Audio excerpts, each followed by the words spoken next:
Okay, morning everyone. I'm out early. Oh my god, what a last couple of weeks. I literally haven't been out of the house for weeks.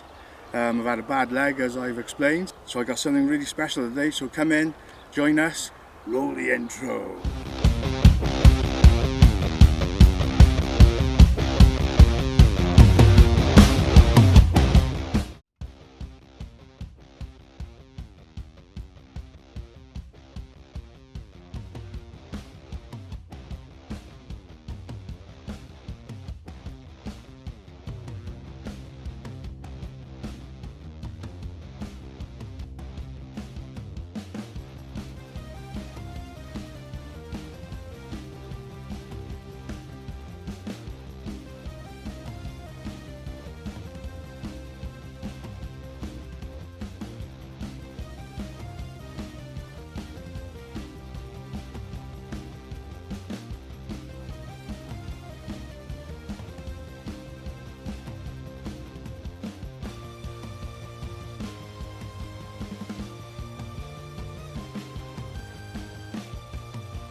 Okay, yeah, morning everyone. Something special, he says. Yeah, what I've got today, I've had it for weeks, but of course I haven't been able to fly.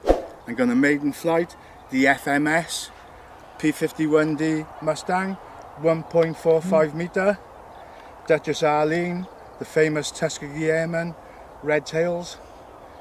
So I don't know what to expect. I'm very nervous. I haven't flown, as I said, for weeks, but there she is in all her glory. A stupendous plane, quite an old kit now really, and the instructions leave a little bit to be desired, which is not normal for FMS, but there you are, a few snags, a few things to overcome. Is it going to take off on the grass? I've done a bit of a taxi test and it looks pretty good, so the next thing really is to fly her, so come back and we'll get up and running. Okay then, here goes nothing. Make sure it's clear everywhere. Timer start.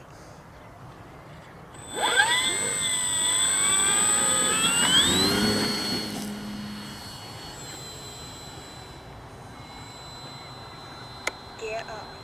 Quite underpowered then, so all the forums say.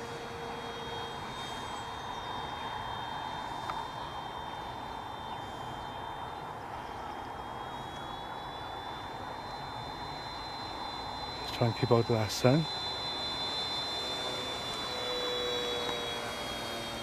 Obviously I'm starting off up high. Yeah, which is difficult. I've lost her.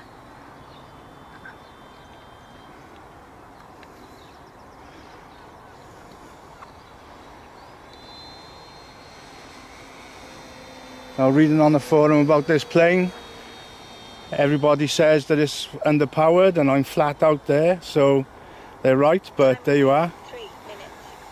At the moment, for a maiden, as long as it flies, that's all I'm bothered with.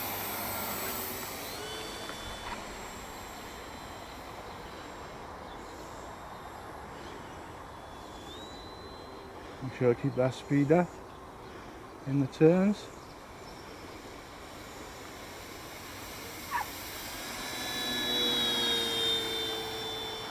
Well, she does look stupendous up in the air. Set the timer for 4 minutes.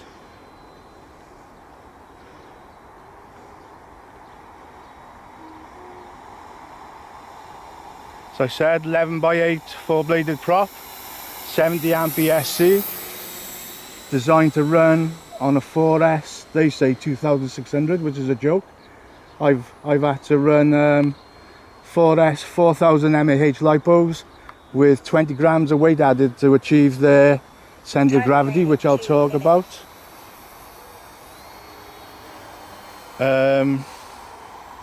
Yeah, it comes with a sequencer for the doors, and as I said, the instructions were quite out of date, so there was lots wrong with the instructions, so but she does look stupendous.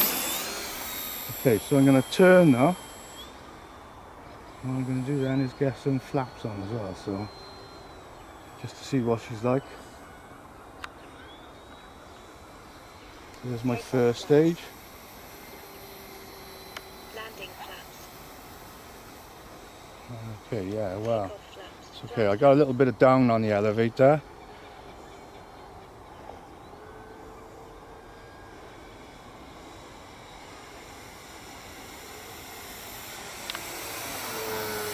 Now we'll go with an approach for landing now, so. Time remaining 1 minute. Gear down.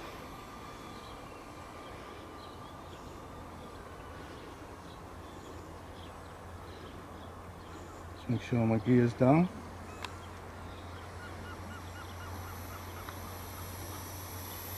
Oops, coming in fast. I'm just checking the gears down a minute.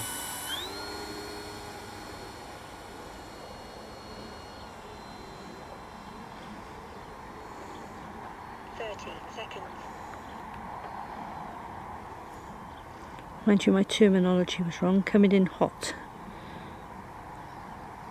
20 seconds. Take off flaps.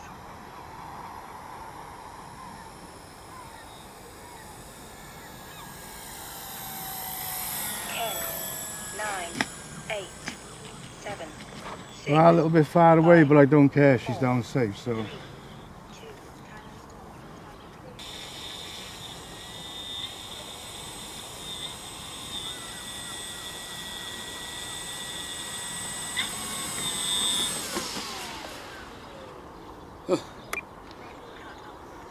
Wow, I can't tell you how nervous I was then and what a relief it was to get it down, hopefully in one piece.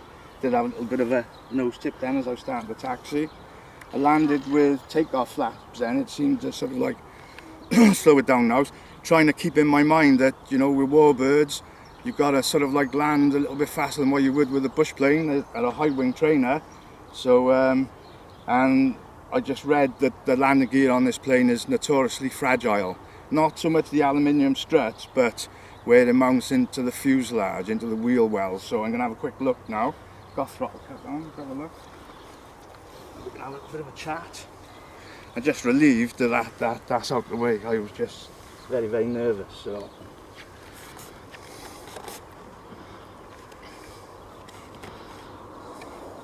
Yeah, we're okay. We're all intact, so that's good. So let's bring it over and just quickly have a check of that battery. I flew for 4 minutes, and I just want to talk about the CG as well. So let's say something about that now. Let's just check this battery. And what I like about it is we got the sliding canopy. Obviously the Tuskegee Airmen, the squadron, they were black American pilots, very famous, very, very brave, exceptional in the line of duty. I've watched all the films and the documentaries, and this is a fantastic tribute to those pilots that were sort of like detailed to escort bomber flights going into Berlin. And for the record, while they were looking after those bombers, B-52 bombers, not one bomber was lost, and that's no mean feat. So, you know, praise to those guys. Sometimes we forget that these are warplanes.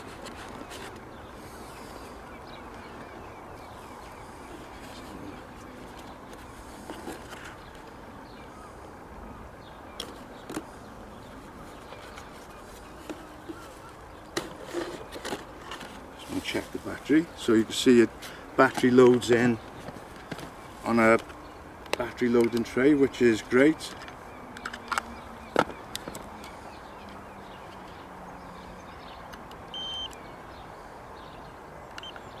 Right, okay, so as I said, I flew for 4 minutes. These are 4,000 mAh, so I got 55% there, so I might up it to 4.5 minutes, so that's great.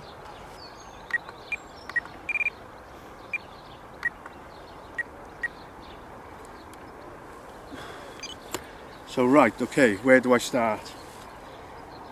It comes with a little circuit board inside, and unfortunately what you get in the instructions is just completely different. So thank God I made a note of where all these wires were actually plugged in, and there's a lot of wires because all the wires that come from the wings for the flaps, for the lights, for the ailerons go into little blocks, which I decided to put a tie wrap around so none of those wires could come loose. and then you've got your two main plugs then that go in for each side of the wing. So it was a little bit sort of like complicated there, but the most complicated thing was the CG. What it said in the instructions was that the CG was 110 millimeters from, right, the leading edge of the wing at the wing root. That meant nothing to me, you know. I wasn't sure, did I measure from back there?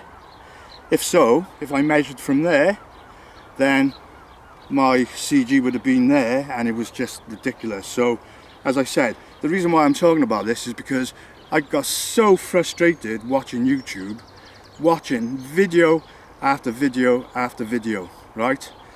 And then I come across the RC geeks over in America. Thank God for that guy. The only guy, right, in all the reviews I saw for this plane, apart from the Petrechnik brothers, who said if you use a 4S4000 in the center of the tray, give you your perfect G-spot, right? So, okay, kudos to them as well. But this guy, RC Geeks, he explained that it was from the wing root, so then I knew exactly where to measure. And even then, you know, with the 4000 mAh battery, it was still tail heavy, so I added that 20 gram. And I read in one article that it says, even though it looks really forward, don't be afraid to get that 110 mil CG, because it is actually spot on. And what I've got at 110 mil now, I've got slightly nose heavy, and you saw then on the Maiden it was flying nice. So yeah, there you go.